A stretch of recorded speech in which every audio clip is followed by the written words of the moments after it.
मेरा कितना ताकत है, कितना ताकत है मेरा। उसके बाद हम फैरी वाला 20 रोल किलो करेंगे, का ओके? मैं उठा लेता हूँ। उसके बाद हम फैरी वाला करेंगे, ओके ना? हाँ, देख सकते हैं। उसके बाद हम फैरी वाला रोल करेंगे, ओके ना? ठीक है, अब देख सकते हैं।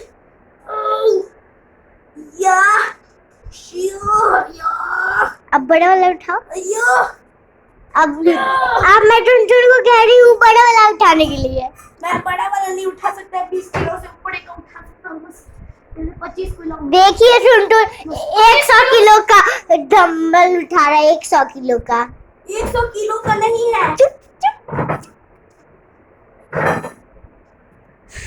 इस वीडियो को एक लाइक से तो देखिए, देख सकते हैं मेरा ताकत।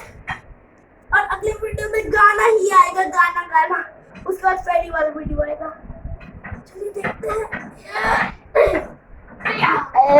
आज के दिन bye bye and like subscribe and watching video. Thanks for watching. Bye bye. My video कौन बोलेगा?